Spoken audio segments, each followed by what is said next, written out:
What if Mad King Aerys gave Rickard Stark a true trial by combat? Let's explore the depths of it in the video. I demand a trial by combat. The words echo across the throne as the court goes silent. All eyes stare at the Lord of Winterfell, fierce and defiant. There is a wildness in his gaze that leaves many breathless. Then they slowly turn to the Mad King, who remains silent. Aerys leans forward on his throne, watching the Lord. His lip quivers in anger while his gaze flickers at the Lord, looking like he wanted to order him to cut him down. However, as much as he would like that, even he recognizes the legitimacy of his demand. No man can deny another trial by combat, not even the king. Very well. You shall have an hour to prepare yourself. Lannister. Jaime straightens and steps forward from his position in the side of the room. He approaches the dais and bows before the Mad King. The wolf wants to die by the sword. You shall be my champion. See to it he does. Of course, Your Grace. He is already armored and armed. All Jaime needs to do is strap on a shield and unsheath his sword. As that happens, he stands in the center of the room. He can feel the eyes of the king, his sworn brothers, and the rest of the court staring at him. The hour it takes for Lord Rickard to prepare himself is one of the longest in Jaime's life. But at last, the doors open and the wolf steps out. He is dressed in plate mail and lifts his visor up to glare at Jaime. You stand between me and my son, boy. I stand for my king. You will die for him. He snaps his visor down and lifts his greatsword up in a downward cut. The battle begins without announcement. Jaime lifts his shield and pushes the sword aside, but Rickard lashes out again, blade sweeping diagonally. This time, Jaime's sword halts the attack and pushes it down. He follows by sweeping his shield against the older man's side and leaves him staggering. Rickard stumbles, but refuses to yield. When Jaime slashes at him, his greatsword sweeps up to parry it. Their blades clash several times. Despite being almost 3 decades older, Rickard remains strong and nearly as fast. He manages to bruise Jaime's stomach with a strike from his sword's crossguard. Still, he doesn't stop Jaime from landing a cut across his thigh. The king's guard closes for the kill, but his opponent sweeps his greatsword when Jaime tries to attack, forcing him to retreat. The weapon's superior length prevents him from getting close and gives Rickard a chance to recover. From beyond their little world, the other people are watching, all the jeers and curses. The Mad King's voice rings louder, shouting for Jaime to kill him. Taking a deep breath, he steps forward yet again, keeping his shield raised in front of him. But from above its rim, he watches as it sweeps towards his right. Jaime watches until the last second before jerking his shield up and forcing the blade to skip up the rim. This leaves a small opening as Rickard tries to correct the cord of his weapon, but it is enough. Jaime rushes forward and rams an armored elbow into his opponent. The Northman gasps and falls to his knees, the blade slipping from his hand as his head snaps upward. As it does, Jaime buries his blade under the man's helmet. Rickard's body shudders and twitches, blood slowly pouring from under his helm onto his gorget. It's followed by a low gasp as he lifts his visor up and gasps for air. Rickard levels one hateful look at Jaime before dropping face first into the ground. With that, the trial by combat is over. The entire court lets out a nervous cheer as they watch the Mad King. Aerys sits on his throne, slowly rising up and making his way down. The only one who makes a sound is Brandon, who lets out a scream, calling for his father. It requires 2 men to force him to his knees and prevent him from rushing forward. When at last the Mad King stares at the body, he places a hand on Jaime. Well done. It seems the gods have spoken. The Stark boy dies. Jaime hears him struggling, trying to fight off the attackers. 2 more men kick his legs from underneath him. A 5th man approaches him with his sword in hand, and with a single cut, silences Brandon. His head drops onto the ground and rolls to Jaime's feet. His stomach begins to churn at the sight of it, and he looks away, placing his sword back into its sheath. Very good. Now bring me this fool's brother and Lord Robert. It is time they paid their dues as well. Their dues, Your Grace? Did you not hear what I said, Lord Commander? The gods have spoken. My path is right, and those who challenge the dragons must pay. Your Grace, this was a trial only for Brandon Stark. Lord Eddard and Robert are innocent. Do not be naive, boy. Treason is not limited to one bad branch. It spreads across the entire tree and pollutes the roots. All of it must be burned down, lest it infect the forest. Besides, no doubt the Lord of Winterfell will be plotting his revenge after what he hears of this. Your Grace, please, I implore you to reconsider.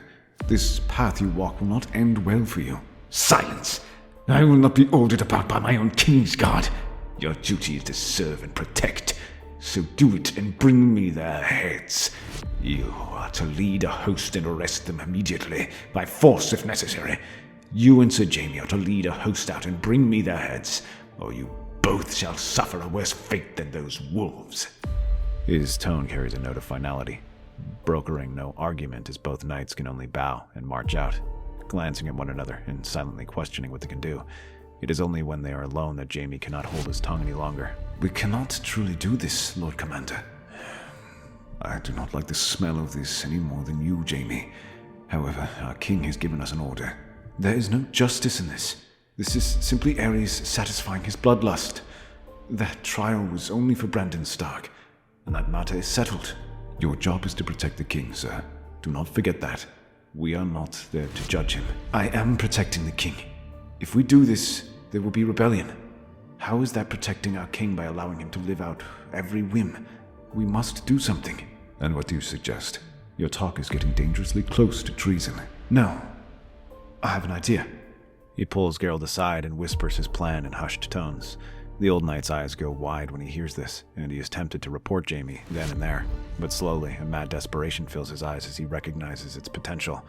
It takes some coaxing, but by the end, the Lord Commander is convinced to support him. The two of them ride out later that night, off to gather swords, as the Mad King demands. They ride through the Crownlands, gathering levies from the houses sworn to the Iron Throne. Houses Stokeworth, Rosby, Sunglass, Bar Emmon, and Ryger all answer the call, giving them an army of 2,000. But as this force assembles, secret ravens are sent out through every castle they visit. Jaime has no idea where Rhaegar is, but Sir Arthur is with him, and that gives Jaime an idea of who might know. Lady Asha Dane. He sends frantic letters to her, urging her to send word to her brother of what is happening. Sir Geralt tries to buy time for them, saying that they must muster their levies, as Jon Arryn might resist calls to hand over the boys. Bringing soldiers will show how serious they are. For a time this works, but as the day draws on and Aerys' paranoia grips him, he begins to wonder if the boys might try to flee across the narrow sea or gather allies. Finally, the Mad King snaps at them and sends a single command to march out or die by fire. When Jaime and Geralt hear this, their faces go pale as they have not received word from Rhaegar. They realize that there is no more delay and prepare to carry out the orders given to them. As their army prepares to depart, a messenger arrives, saying that dragon banners are seen on the road. Soon a trio of riders appears off the horizon. Two of them carry the standard of House Targaryen, but as Jaime spies the riders, he sees a figure in black and red armor accompanied by 2 Kingsguard. Not far behind is another figure. His entire body sags with relief as he recognizes Rhaegar Targaryen. The prince removes his helmet and reveals his silver features and his sharp indigo eyes. He helps Jaime stand when he bows before him. I received your letter, Sir Jaime. You've done well in informing me of the situation. I'm sorry I could not do something about Lord Rickon and Brandon Stark. The other rider behind Rhaegar lets out a sob. Sir Arthur places a hand on her shoulder, and the girl pulls her hood back to reveal Lyanna Stark. Her eyes are puffy from crying, and she stares down at the reins of her horse. Oh, gods. My brother and father. I didn't think they would try something like this. They had hoped to be friends with you here. They thought Rhaegar had kidnapped you. They died because of me. How could I have been so foolish? Do not worry, my dear. I will ensure that my father never does this again. Men of the Crown, my family has ruled over the 7 kingdoms for close to 3 centuries. Yet my father's actions have caused a stain that cannot soon be forgotten. He has sullied the name of House Targaryen, and of the 7. A trial by combat was demanded and complete, yet rather than ending the matter with dignity, King Aerys seeks to further punish the grieving family for his actions. I can no longer allow this madness to remain. For anyone who agrees with me, now is your chance to step forward and lend me your strength. Almost to a man, the gathered soldiers step forward. They raise their swords and shout support for Rhaegar. They all promise to help him. Among them are the Kingsguard, who draw their swords and drop to one knee. Rhaegar watches them and takes Lyanna's hand. She squeezes it and looks over at him. Her face is still torn, wondering what all of this might mean now. She also glances at Jaime, who cannot meet her gaze and looks away. But for now, their path moving forward is clear, and they begin to advance. The army suddenly marches north towards King's Landing. Upon hearing it begins its march and that Rhaegar is taking the lead, the Mad King is initially pleased, as he believes this means his son was cowed and prepared to do his bidding. But instead of just passing through the city, the army turns and begins making its way inside. The gold cloaks are all confused at the sight of their prince and are unable to really question anything. After an order from Lord Commander Hightower, they open the gates and let them pass. From there, they rush right into the Red Keep, with Rhaegar and his knights maintaining discipline throughout the march. They forbid any looting or sacking of any kind, with rule breakers being executed on the spot. Even in the Red Keep, they are too stunned to react properly.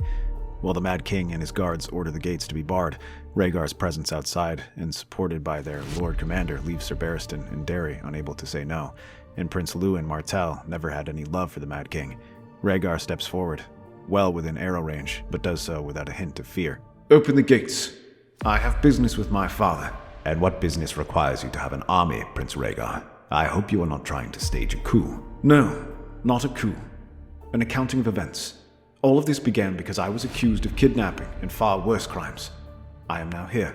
Please, sir. My father and brother died believing in a lie. I wish I could make things right. Barristan looks at the girl riding beside Rhaegar. His eyes widen in shock. From behind the crenellations, his fingers clench into a fist as he recalls the trial. He had no love for it and knew something was off. There was no way the prince would kidnap someone, and yet the two men spoke with such conviction that it left his heart breaking. Very well. Let them in. While some men protest, they are swiftly overruled by the Kingsguard, who open the gates for them. In minutes, the soldiers flood into the Red Keep. Most maintain their ranks and advance behind Rhaegar, who makes a beeline for the throne room. Inside, the Mad King jumps to his feet, cutting his arms against the Iron Throne.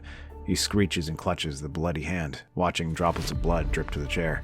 He glares at his son and hisses angrily. You? What kind of treason are you committing now, my son? Do you seek to take the throne from me? Was that what this is? It is nothing like that, father. I am here because you have proven you are no longer fit to wear that crown. Who are you to condemn me? You were the one who shamed our family by rooting with wolves. I see. Is that what that was? You were trying to start a war with the Stark girl's abduction so that Lord Rickard would depose me. You are mistaken, Your Grace. I was not abducted. But you had no reason to kill him, and even less reason to kill Lord Eddard. Then you are the one who poisoned my son's mind. Arrest this witch, and arrest my son. The king is ill and requires aid. Lewin, please be so kind as to escort him to his chambers. The Dornishman bows and takes Aerys by the arm to lead him away. The Mad King hisses and tries to scratch him with his nails, but Martell's armor protects him as he leads the king to his chamber. Although Rhaegar wishes to declare the king unfit to serve, he knows he cannot do so on his own and calls for a great council to decide what happens. Members from close to 1,000 noble families arrive to take part in this council. The first order of business is that a vast majority of houses agree that Aerys can no longer remain king. Even those who have made a reputation for flattering him recognize that he is no longer fit to rule. The next course of action is to call for a vote for the next king. Many names are brought forward and suggested. Viserys is suggested, as are distant relations like Robert and the Valerians. A few even put their names in, simply to try and claim the crown for themselves. However, this is largely a formality, as in truth, most know that Rhaegar will become king and support him. This at least allows Rhaegar to claim he is acting in the best interests of the realm. More importantly, it is his way of saving his Kingsguard the dishonor of turning against their king. By the end of the month, a new king sits on the Iron Throne, virtually unchallenged. He starts by offering the remains of both Rickard and Brendan to Lord Stark, along with his deepest apologies. Ned accepts this with cool courtesy. When he looks at Rhaegar and Lyanna, he struggles to hold their gaze, knowing that they were just as responsible for his family's death. He thanks them and heads back to Winterfell. Robert is less subtle, angry at this turn of events, and at how his marriage was broken off. It nearly results in violence, with Ned and Sir Barristan just barely able to restrain him. So this is it then. You steal Lyanna, hide in your tower for weeks, and let others pay the price while the realm pats you on your back and calls you a hero. I know exactly what you are, Rhaegar. Robert, he didn't steal me from anyone. I chose to go with him. This marriage was not something I wanted. It was my father's decision, not mine. Your father? Is that the same father this man allowed to die? That was the Mad King's doing. How convenient for you both. I admit I understand how my father would react, and I certainly didn't expect Brandon to do something like this. However, I had no desire for that. Either of us. Do you think I wanted my father to die? I loved him so much, as I loved Brandon. I will mourn them to the day I die. But that was the Mad King's actions, not mine, nor Rhaegar. No, you simply allowed it to happen. Our father died protecting our brother, who wanted to rescue you, and your prince couldn't even bother to warn him. If you wanted to break off this marriage arrangement, it would have been understood, but not this. I hope you can live with yourself. I cannot say I wish you luck in this endeavor, but I do not wish you ill, nor your family. With that, the two of them turn and walk off, leaving Lyanna alone. She is close to tears and struggling to fully realize what just happened. Saving Ned had prevented him from fully disowning her. He slowly grows colder. Meanwhile, as Rhaegar settles into his rule, there remain growing concerns about the things going on. One of the biggest points of contention is Dorne and Elia Martell. Though Lyanna is widely accepted as Rhaegar's mistress, it does not change the fact that he already has children. The Dornish are not strangers to bastards or polygamy, and because of that they allow Lyanna to remain in court and even treat her as an equal. They even bite their tongues when Rhaegar declares Jon legitimized as a Targaryen. Despite that, they are concerned about their position in the line of succession, and whether or not Rhaegar fully intends to continue the line of succession through Aegon. It becomes a great enough concern that Prince Doran writes to Rhaegar, asking him to clarify what shall happen next. Rhaegar insists that none of his children have been forgotten in his eyes, but does not outright say whether Aegon is his heir. This angers Doran, who sees it as another insult to their people. They have already suffered enough at the hands of Aerys, who distrusted them, questioned their loyalty, and used them as pawns in his Game of Thrones. Although they do not challenge him outright, this one slight they do not insult. In the next few years, thoughts of succession are pushed aside as the realm is simply happy to enjoy a stable rule. Lord Merryweather is replaced as Hand for Jon Connington, while Oberyn Martell is named Master of Whispers in an effort to make amends with the Dornish. With a competent hand and a stable king, the realm slowly recovers from the uncertainty of Aerys. Rhaegar undoes most of the worst of Aerys' ideas. Flatterers are removed, and men are promoted through competence instead. Meanwhile, groups of Aerys antagonized throughout his life are slowly brought back into the fold. Rhaegar's charm and non-confrontational personality allow him to win them back, while gold is spent more reasonably. His children all grow up together, both with Martells and Stark children being educated by the best maesters, knights, and scholars, so that they may each grow up to be the ideal princes. Elia remains a dutiful wife, and just as Rhaegar and the others predicted, she is unable to give Rhaegar any more children. Meanwhile, Lyanna remains an equally dutiful wife, even if her and Rhaegar's wedding is never made public. Officially, she is simply a representative of the North to ensure a stronger relationship, but it is an open secret that she is actually Rhaegar's mistress. And this slowly creates controversy. One group that never fully accepts Rhaegar is the Faith. They see Rhaegar not only having a bastard, but keeping his mother around and holding her in high standing as an affront to their faith. To them, the days of Targaryen polygamy died with Maegor the Cruel, and they are not about to see it make a resurgence. They express their displeasure with his arrangement. They fully expect condemnation from their prince, or even military action, but Rhaegar does not do anything. Instead, he simply allows them to talk, to wring their hands and call his arrangement adulterous. The realm has long felt the pain of Aerys and his paranoia, and does not want to give them reason to rise up again. While he arrests the most aggressive septums who advocate violence, he does not do anything else, instead reaffirming his story that nothing is going on between him and Lyanna. It helps that they have no further children, as over time Lyanna becomes more aware of her position. The other reason is Rhaegar's desire to focus on other things. The prophecy of the prince who was promised still weighs heavily on his mind, and now that he is king, he has a chance to look into these matters properly. He begins sending word to the Night's Watch to increase patrols beyond the wall for anything suspicious.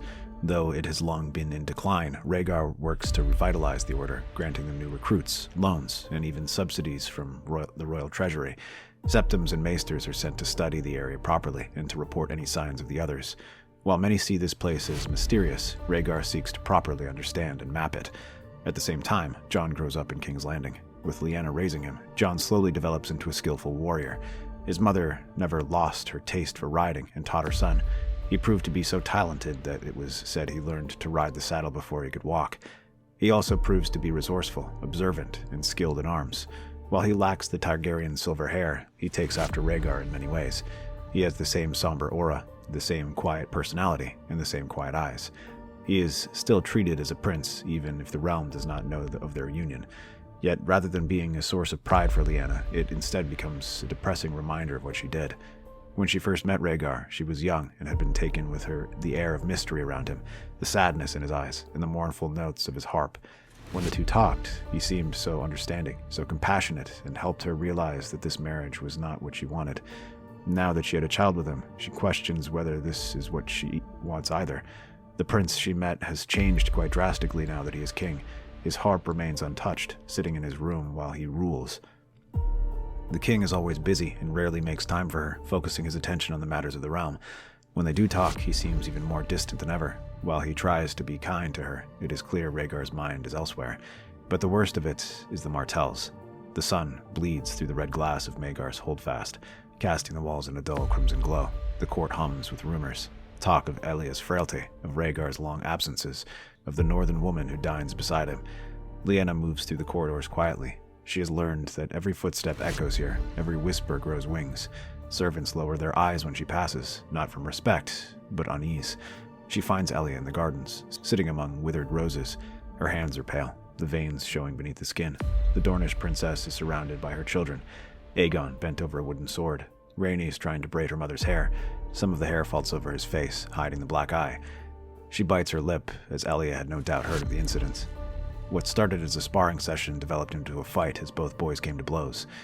No one knows exactly what happened. Some claim that Jon had boasted of being Rhaegar's son, and others say that Aegon called him a bastard. This was just the latest development in the rivalry. With two sons from opposite houses, such a thing was inevitable, as Aegon grew more desperate to prove his worth to his father. The talk of the court was how he and his sister would push themselves, taking greater risks and acting more daring to try and get Rhaegar's attention. When she approaches, Aegon looks up first. His gaze is sharp, wary. Your Grace, I wish to see how you fare. It has been some time Since you took my husband's time for your own, Lady Lyanna. You needn't pity me. I am quite accustomed to being left alone. I understand my limitations. Rhaegar wished for children, and I could not provide them. You did not deserve such treatment. It was out of your control. And yet you still accepted my husband's advances when he approached you. That was never my intent. I only... Follow your heart. That's what they say, isn't it? The wolf could not be tamed, and the prince could not help but chase her. I wonder, when your heart led you away from home, did you think of the hearts you would break? How is the young prince? He will recover. His pride took the brunt of the beating. And yet, I worry. It seems the sins of the parents are never buried deep. With all due respect, this day has been long, and I am weary. I would like some time for myself. Lyanna can do nothing more than bow her head in acceptance and depart. As she goes, she sees a white shadow following her. Sir Jaime offers a wary smile. It is difficult, isn't it, to live with your decisions? I do not need your mockery, sir. Who is mocking you? I merely point out that this life is one that many have coveted. The White Cloak, the Eye of the Prince, to live in the Red Keep and have all eyes upon you. So many wish for this life, but so few understand what it costs you. I suppose you are right. I apologize for snapping at you, sir. But may I ask, are you unhappy with your position? Think nothing of it. And truthfully, I am not certain. If I had not accepted this position, I would have been made my father's heir, forced to marry Lysa Tully. And yet, as a Kingsguard, I saw the very worst of the crown. Things that have haunted me in my sleep. Having Rhaegar as king certainly has helped, but to tell you the truth, I am not certain. I've heard such stories. Even my father and brother were not spared. The king's madness is not your fault. Their crimes were flimsy to begin with. But I should have known. I should have done something. I shouldn't have left. Perhaps, and perhaps it would have changed nothing, or made it worse. We cannot know the future. There were whispers he intended to do something far worse. Worrying about that will not help anyone. All you can do is move forward and... live with the consequences. I know. I was going to say live your life as happily as possible. You must never forget them. But you must also not forget that they have done all of this because they wanted you to live. Your father and brother would not want to see you living your life wallowing in pity. Yes, that is true. Thank you, Sir Jaime. You followed your heart. I've made that mistake too. We are pieces that have been moved around and used. As the two smile, Lyanna leaves, her heart feeling a bit lighter, and starts to head back to her chambers. But while she leaves feeling better, tensions continue to simmer. Though most of the faith appear to have gone quiet, it does not mean that they have gone entirely silent. Most of the loudest voices have simply gone underground. These men fled the city, heading to the rural villages where the ears of the king are not as strong and they find a receptive audience. At the same time, they also continue to gather evidence and soon find it. The faith learns of a secret marriage. The septim who performed it, an old man with too much pride, has confessed before dying. This news becomes the rallying cry for the faith that condemns Rhaegar as repeating the same mistakes as Maegor the Cruel. The small folk murmur of 2 queens and 1 king, of wolves among dragons. And there, among them, is a man who calls himself the High Sparrow. He had lived through the chaos of Aerys and Rhaegar's coup, and sees this as a sign of the end of times. A time for the people to repent and turn their backs upon the monarchs who have long been led astray. This septim has made a name for himself amongst the small folk, traveling from village to village. Once he was to conduct marriages or bless children, but now he comes there on a mission. He preaches divine judgment and sin. If the Targaryens will not honor the faith, then the faith must honor itself. Steel glints beneath robes. Hammers are hidden in carts of grain. Many small folk respond with cheers. Some among them remember the time when Aegon had tried to cast protection from them, and how Tywin had pulled those back. He sees how the nobility had ensured they would never receive those rights by decree. Now he urges them to take it with force. Smiths used to make plows, and horseshoes begin crafting swords and spikes. Fishermen turn their harpoons upon their lords, and farmers swap their hoes for swords. The bells of Seaguard toll before dawn. At first, it seems like some lord's call to prayer. Then, the smoke rises, not incense, but fire. What began as sermons in the village of the Trident has grown into open revolt.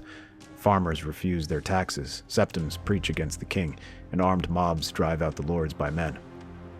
By the time word reaches the King's Landing, parts of the Riverlands burn with this holy fury.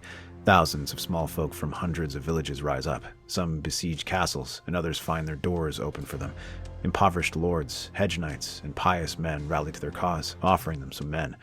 Rhaegar sits in the small council chamber, his face drawn and pale. A map is spread before him, dotted with pins marking rebel strongholds. Jaime stands beside him, gleaming in armor, waiting for the order to ride. These are not outlaws, Your Grace. They march behind septims bearing the 7-pointed star. They call it March of the Meek, but it is anything but meek. We have given the faith its freedom. We restored their rights, their temples. What more could they want? Forgiveness, perhaps, or vengeance. They claim they found evidence you have secretly wed Lyanna, and that you've taken 2 wives and broken an oath to the gods. Lyanna stands at the edge of the room, the only woman present, and feels every eye flick toward her. My lords, we must call our banners. Have Sir Geralt and Sir Jaime gather 4,000 swords and restore the Riverlands. Spare who you can, but if they raise arms against the crown, they are rebels. Sir John, we must also gather support from the other great houses. Jaime rides with the Kingsguard at his side. Arthur Dayne, Barristan Selmy, and Prince Lewin Martell, each resplendent in white. The sight of them once brought awe, now it brings hatred. As the royal host reaches the Trident, the rebels ambush them near Stonehenge. The fields are a sea of mud and blood, prayers shouted over the clang of steel. The rebels sing hymns as they die, crying for the gods to burn the Dragon King and his wolf whore. Jaime earns the glory of the day. He cuts down their standard bearer and smashes through the warriors' sons, leaving them. When it is done, the fields are littered with corpses, men, women, and even children who had taken up arms. When Barristan rides among the dead, his white cloak drags through the muck. He stops beside a fallen boy no older than Jon. His hand trembles. We fought the Kingswood Brotherhood once. Outlaws, thieves, killers. These are our people. They are what the realm made them. The fires burn for 7 days, and for every host that they put down, another brings up. Sir Geralt tries to use their strategy that proved effective against the Kingswood Brotherhood. He rides to villages, paying for food and maintaining discipline. They try to hear out the concerns of the people and bring them before the king, but the blood that flows in the realm is burning hot, and some lords are reluctant to grant concessions, and those that are granted are met with distrust by the faith militant, who see it as a deception. A few break ranks, and the uprising spreads further. In the Reach, septims rise again, and the Tyrells scramble to contain them. Hidden villages in the Kingswood and Rainwood take up arms against their stormlords, and miners and sailors take up arms in the Westerlands. From a local rebellion, this becomes a kingdom-wide crisis, and even amid the chaos, the division remains. Tywin Lannister refuses to march and sends troops, instead performing to keep them close and deal with the rebels there.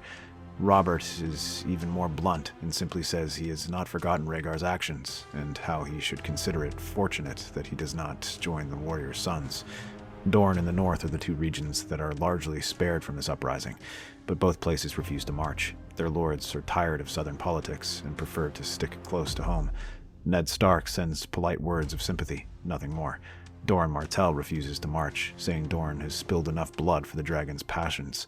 They say that Rhaegar must settle his house and succession before they offer their aid. The realm fractures along quiet lines. No one wants to depose Rhaegar, but no one wants to die for him either. Yet their conquests were made with speed and shock rather than strategy. As the realm's banners rise up, the rebellion begins to flounder. Jaime and the other Kingsguard enjoy greater success in the Riverlands, helping bring down the rebels there. By the time the Faith Militants' banners fall, thousands are dead, villages are ash, septs desecrated, and half the Riverlands are barren. Jaime returns to King's Landing a hero, but a haunted one. The gold cloaks line the streets, cheering their victory, but the cheers ring hollow. The small folk glare from doorways, clutching their children close. In the Red Keep, Rhaegar holds court before his council. Doran's messenger follows soon after. Dorne demands that Rhaegar name an heir, publicly, to prevent another war of succession. Lyanna sits in silence, feeling the weight of all their eyes again. She knows what Dorne truly means. They want Rhaegar's line through Elia restored. Aegon declared heir officially, and with them, the great houses and the small folk wish that as well. I will consider it. That night, Lyanna finds him in the map room, staring north. You won the war. No, I delayed the next one. Benjen writes of wildlings uniting under one banner. He speaks of a strange being sighted across the haunted forest, of men freezing to death in nights that are not cold enough. I will find the truth. Beyond the wall, perhaps, lies the song that ends all songs. The great hall of the Red Keep feels colder than ever. Rhaegar stands before the council, the map of the north spread before him. Candles gutter in the draught, their light trembling over the table. Benjen Stark's raven lies open beside him, the parchment covered in frostbitten stains. The words, urgent. Wildlings gather in thousands. A king beyond the wall. Strange things in the woods. Rhaegar's eyes flicker with the same feverish light that Lyanna remembers from years ago, when he spoke of prophecy and destiny. And now he offers his plan. They cannot afford to leave the Night's Watch alone if these rumors are true.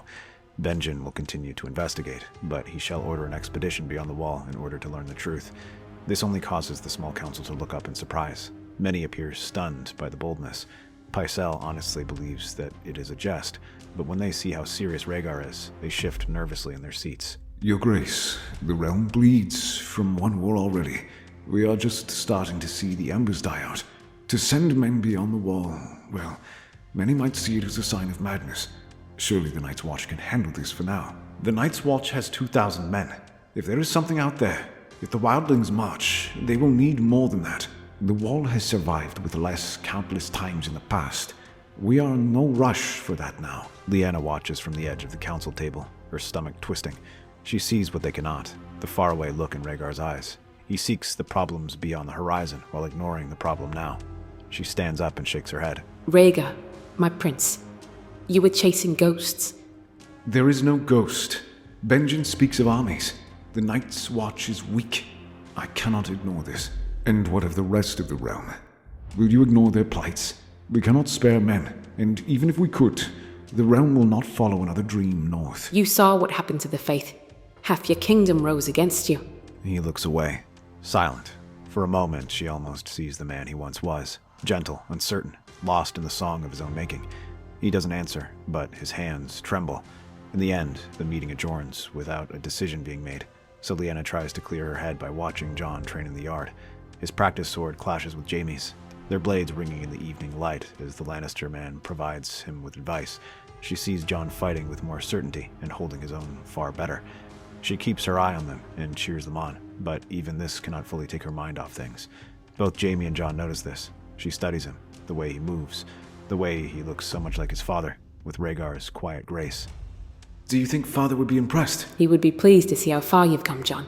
So Jaime, do you think peace can ever be won with a sword? Only briefly. Afterward, someone always has a reason to be unhappy. Is that something you discussed during the council meeting? The same as always. The wounds left over from the Faith's uprising, and the troubles in the north. Is the king seeing visions again? Reports from the Night's Watch. Strange things in the woods. Rhaegar wishes to send an expedition to investigate it. Yet, who does he expect to send out? Those who ally with him are few, and those who oppose him will believe they are being sent into a suicide mission. Can you blame them? Rhaegar's eyes have always looked to the future and not to the present. The only difference is that now people are starting to see it. Indeed. Even his own children must strive to get his attention. She takes a deep breath, thinking about what must be done. The next day, the lords gather in the throne room. Rhaegar sits upon the Iron Throne, Elia at his right, Lyanna standing below. The air is heavy with expectation, wondering why this meeting is called. My lords, I have asked leave to speak before you today. For too long this realm has suffered from division, from uncertainty and distraction. I understand that I have had a role in that, and that is why I come to you now. I will not see our sons inherit our quarrels. I will not see another war fought for my mistakes. There is one question among many of your minds now, and that is regarding succession. Who shall succeed the Iron Throne once Rhaegar passes? The king has a difficult job in selecting his heir, so allow me to take the burden from him. I renounce any claim my son might have upon the Iron Throne. I will stand by Princess Elia and by her children. Let the realm have one queen, one heir, and one peace. Gasps echo across the hall. Elia rises slowly. Her expression is unreadable, a mix of shock, relief, and something almost like forgiveness. Rhaegar stares at Lyanna, utterly still. For once, there is no prophecy in his eyes, only shock. A dozen questions rip free from the guards, all wondering what this means, some asking what shall happen next. Lyanna tries to answer them as best she can, and Elia helps when she can. At long last, the final question is whether or not Rhaegar will accept this. The king looks at his wife and then at Lyanna. Slowly, he bows his head. It seems my wife has given this much thought. I have never found reason to question her judgment. If she feels this way, then I accept this. Some call it the Queen's grace, others the wolf's surrender. But for the first time in years, the realm exhales. Rhaegar, stirred by the sight of her humanity, begins to act like a ruler again. He holds audiences daily, restores tax relief to the Riverlands, and orders grain shipments north. He names Aegon Targaryen as his official heir, while Jon recognized publicly as a royal ward and being granted lands to compensate for his loss of status. When Lyanna asks her son about this, Jon smiles. You made the right choice, Mother. If claiming a throne would mean I'd one day have to fight my brother, then I don't want it. Still. You certainly have your father's attention now, Jon. Then I hope to etch my name into history while he watches. Lyanna spends more time with Elia and her children, rebuilding a fragile peace, and for the first time she welcomes the wolf and her son. The two grow closer, not quite friends, but there is now a growing respect between the two.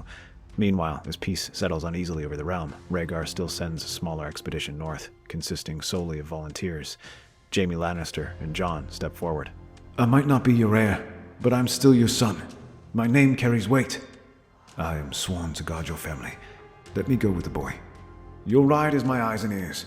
Meet with the king beyond the wall, Mance Rayder, Benjen says, and seek a truth.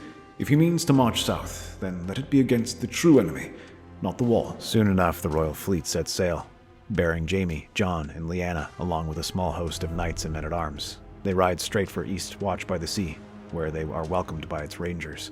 They further reinforce this army, serving as guides and taking them beyond the wall. Their army rides through the haunted woods, keeping a close watch of the forest and lighting plenty of fire. The ranger explains what they see. Strange shapes in the night, dead animals they happen across and disappear in the morning, and shadows moving in unnatural ways. Jaime keeps Lyanna and Jon close as they form fortified camps every night, careful to avoid anything that appears suspicious.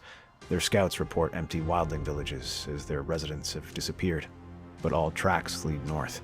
The army soon makes its position in the Fist of the First Men, while riders are sent out to survey the Frostfangs nearby, and it is there that they find the wildling assembly at their base.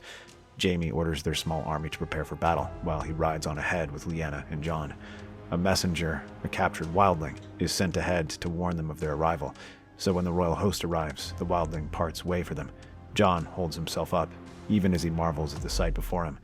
Some massive giants tower over him, scarred thens, hideous hornfoots with blackened feet, and other tribes, each one more savage than the last.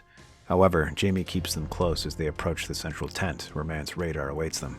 We received your letter, Prince Jon. Welcome to my kingdom. It is quite impressive. You might be the only kingdom in living memory to boast giants.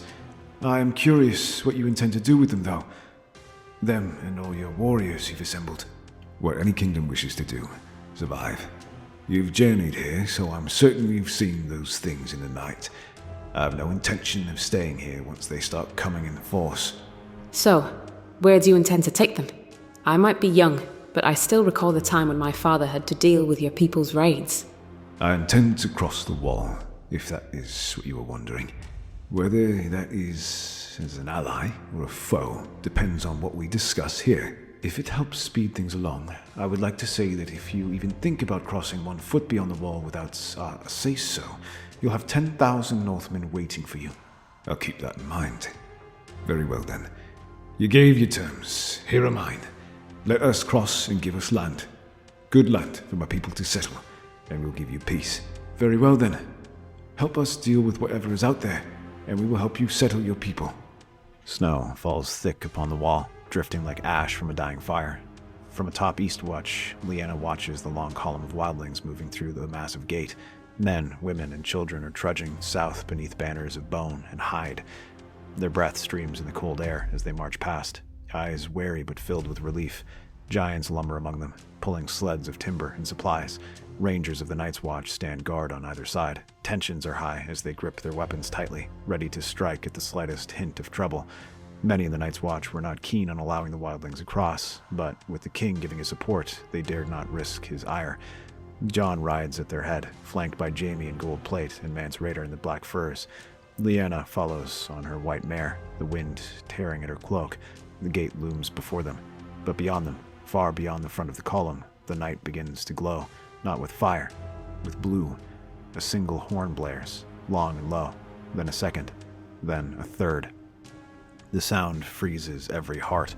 There are shouts and cries of panic. Riders hurry forward, trying to warn their compatriots of what is happening as the temperature drops. Before anyone realizes there is a blizzard, the rearguard finds itself cut off from everyone else. Men scream in panic, their formation collapsing into chaos as the whites emerge from the darkness and attack. Tall, thin shapes gliding over the ice. Spears of pale crystal flash in the moonlight. Horses rear and bolt. Jon and Jaime hear this. They gather their weapons and 100 knights to charge back into the storm. Mance is not far behind, calling on any warrior brave enough to follow him, their torches barely piercing the swirling snow. What they find there is a nightmare. The dead are walking, pale as moonlight, their eyes burning blue. They move in silence, cutting through the living with inhuman grace. For every man that falls, another corpse rises from the snow to join them. Burn them! But the wind howls and torches sputter out. The cold itself is their enemy. Thankfully, one of the preparations Rhaegar made was sending dragon glass, and so the knights are well armed. Giants swing tree trunks like clubs, crushing wights in dozens, only to be dragged down by their frozen kin. Thens form shield walls that crumble beneath icy spears. The Night's Watch Rangers fight shoulder to shoulder with wildlings, black cloaks mingling with furs and hides. Even Jaime, who rushes through the chaos with his sword in hand, hacking through the dead, finds himself growing tired. He gallops towards Jon, slicing through a dozen wights. Jon, fall back! Fall back to the wall! Far beyond the melee, the White Walkers themselves stand upon a ridge, half a dozen of them, statues of living ice. Their voices are the crackle of frost and the shatter of glass. Men are dragged screaming before them. Knives of ice are driven into their chests. The snow drinks their blood.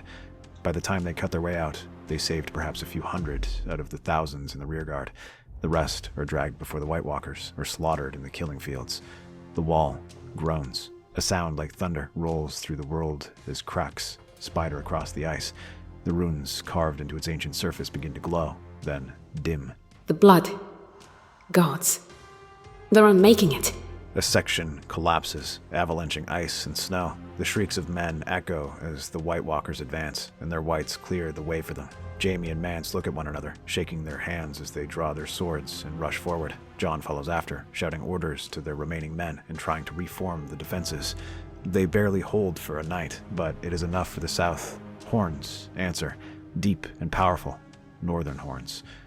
The banners of the direwolf crest the hills as Ned Stark rides with the northern host, snow whipping around them. Thousands follow, Starkmen, Karstarks, Umbers, and mountain clans. They slam into the undead flanks, steel meeting ice with a scream of fury. When they arrive, Lyanna falls to her knees before her brother and thanks them. Ned smiles grimly and explains that they had heard of her giving up Jon's claim. It won't bring back their father, but it is something. Benjen joins them, the remaining Stark siblings reunited, and, as one, they draw their swords and rush at the dead, their warriors behind them. The northern men provide much-needed reinforcements, allowing them to hold out for more troops to arrive. Ravens flies to the south, urging the king to send troops. The royal fleet works overtime, starting to sail out. The first to arrive are the Dornish and the Riverlanders under Oberyn Martell's command. With the realm promised to the Dornish, they finally have a reason to join this war, and their spears crush into the whites while Oberyn develops a special poison that melts the flesh of their bodies. Yet these men have never faced a winter like this, and they find themselves shivering even as wildfire explodes around them. Some freeze in their beds, others are simply swarmed and disappear in the waves of the dead. Not long after, more reinforcement led by Robert arrives. This force is larger than any that arrived before. He roars and plods through the enemy lines, sweeping his warhammer around and roaring defiantly. The field becomes chaos, the living against the dead, every house of Westeros united in a final hour. Ned and Jon stand in the breach, standing back to back, while Benjen fires arrows from above and Jaime rallies the Kingsguard to join them. However, there is one question on their lips. Where is Rhaegar? No one even has the energy to say it as they watch the dead come rushing again, now committing everything into this next attack. Sir Arthur places a hand on Jaime's shoulder as he draws Dawn, the sword losing little of its luster even in the darkness. You've done well, my brother. I am proud to share this battlefield with you. If it shall be our grave, so be it. The two nod and rush forward, just as chaos forms in the rear of the lines. From the woods, horns begin to blow, and a dragon banner appears from the tree line. At long last, Rhaegar has arrived, but on the wrong side of the wall. At his side are Sir Barristan and Geralt Hightower. The king had intentionally sailed further north to strike them from behind while the White Walkers committed to their attack. Rhaegar's sword blazes as he cleaves through a white. Robert sees this and smashes another with his warhammer, laughing through the blood and snow. All right, you bastards. Hell if I'm gonna let that pretty boy get all the glory. He roars and organizes a counter-charge. While Jaime holds the line, Robert's cavalry rushes forward and drives them back. Rhaegar and his ambush force also ride from the back, catching them in a pincer. They ride straight for the Night King. Around them, the storm swallows everything. Men, horses, giants. The sound of steel on ice echoes endlessly. Jon duels a White Walker beside a shattered tree, his sword clashing against crystal. Sparks of frost and flame bursts where the blades meet. The Walker stabs. Jon catches the strike, twisting, and drives his dragonglass sword up through its throat. It screams, shatters into shards of ice. Lyanna fights beside Jaime, her blade slick with frost. When her horse falls, Jaime hauls her up behind him. The Night King raises his hand. The dead rise again. Thousands. But then Rhaegar appears from behind, nearly taking its head off and forcing the Night King to face him. I have waited for this day for many years. Face me, evil bastard. Smell the hate of angels, glory, pride, and bloodshed. Go back to your abyss. Westeros will not fall, but your heads will soon roll. To me, everyone, will fight against the wind of the glory of kings to defeat the evil enemies. Rhaegar clashes swords with him, ignoring the hissing sound by his ear as the swords break. Beneath the ride, he can hear Robert shouting and Jaime grunting as they clear a path forward. This seems to awaken Rhaegar's fury as he clashes with the Night King's sword again and again. Behind him, Aegon commands the cavalry and orders them to keep the remaining White Walkers away. He pulls his blade back and prepares to strike, but the Night King shatters his weapon. Cursing, Rhaegar leaps back to avoid the strike. But as he does, Robert smashes through the last of the guards, and Jon rushes into the fight. He catches his blade and pushes it aside before driving it into the Night King's chest. For a moment, the Night King's eyes flare brighter, and then the light dies. The storm breaks. Dawn rises over a broken world. The snow is red with blood and ash. Thousands lie dead, but the wall still stands, cracked, wounded, but standing. The armies of men stand together in silence. The wind is still. The sun glints over the frost, and for the first time in living memory, it is warm. Lyanna kneels beside Jon, brushing frost from his face. It's over. It's finally over. With the war won, Rhaegar leads the army home and begins to rebuild the realm properly. Aegon is his heir and begins to rule, but Jon remains active in the realm. With Lyanna, he helps the wildlings settle in their new lands while securing the land beyond the wall. Now that the White Walkers are gone, they can secure it properly and begin to settle it, now with the full support of the realm. That's our theory. Westeros is a land filled with exciting stories and possibilities, and we love exploring them. If you want to accompany us on this journey across the Seven Kingdoms and beyond, then please like, share, and subscribe to our channel.